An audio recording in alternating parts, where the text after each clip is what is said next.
And as mentioned, Greece is in a showdown with its creditors. A Greek official says they will ask for a loan extension tomorrow, but so much damage already done. Greek banks unable to tap investors for cash, bleeding deposits, and exhausting their stash of emergency funds while they wait for the ECB to throw them a lifeline. Well, joining us now is renowned billionaire investor Wilbur Ross. He's the chairman and CEO of WL Ross, who's made a number of investments in distressed European banks, including Bank of Cyprus, Bank of Ireland, and the Greek Euro Bank last summer. Wilbur, great to see you. Good to see you, Betty Liu. This morning. So you have a lot of skin in this game, Wilbur. When you hear this news out, it looks as if maybe we might have come to some sort, not an agreement per se, but at least some sort of a lifeline here, right, or an extension with this loan agreement. What do you want to hear? What do you want to see get done? Well, I think a compromise of some sort needs to be made. The unfortunate thing is this is being negotiated in the news media rather than in the conference room, and that makes it harder for people to modify their positions. After you've said 800 times, I won't do this, it's a little hard to go do it. Right. I mean, and, you know, you would expect, though, I mean, Wilbur, I mean, as in all negotiations, they are played out in both the media and also privately. So this news about the loan agreement, though, does that make you more positive? Well, it does, because there's a recognition on the part of Greece that it does need the money. So that's good. The deadline for that, as I understand it, is sometime this week, perhaps as late as Friday. So there's still a little bit of time for people to go back and forth. I think the amount of the loan is not going to be the big problem, and probably the duration doesn't make that much difference. I think the key things will be what other conditions are appended to it. What do they do about rehiring government workers? What do they do about the minimum wage? All the societal reforms, and how much of a primary budget surplus will Greece commit to?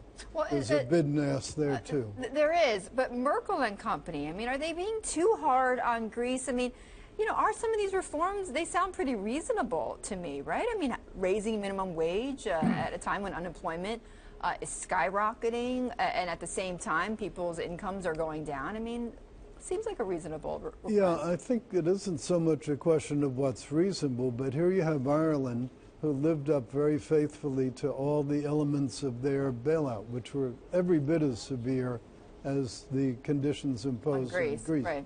Then you have waiting in the wings, Portugal, possibly Italy, who are going to be very eager to see, too, how far can Greece get. So you have those complications on the EU side, as well as Mrs. Merkel's complication with her own voters. Right, with what's going on in Germany and itself. Then on the Greek side, you have Tsipras ran against the Troika, against the bailout. How far can he get? So it's really... But chances of an exit, you don't think? I don't think so. I think everybody understands that's not a good idea from anyone's point of view.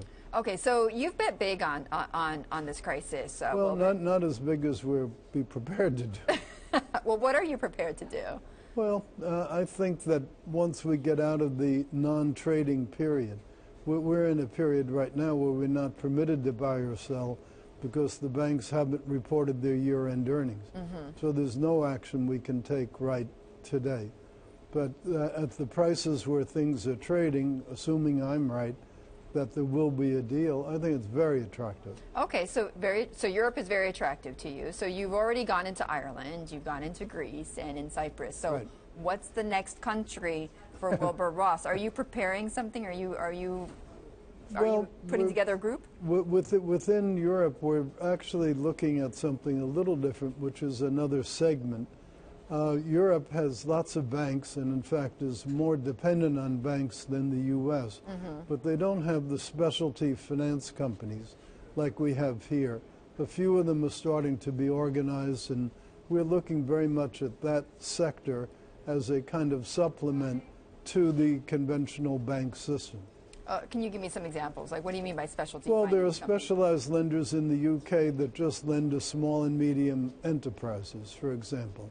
There are specialized mortgage lenders who just do build-to-let mortgages. So they're starting to have these very specific entities formed, but it's early days. But could we see something done by you in 12 months? Well, I hate to put limits on time on myself because you never know how long something will take, but Right. we're actively looking at things like that.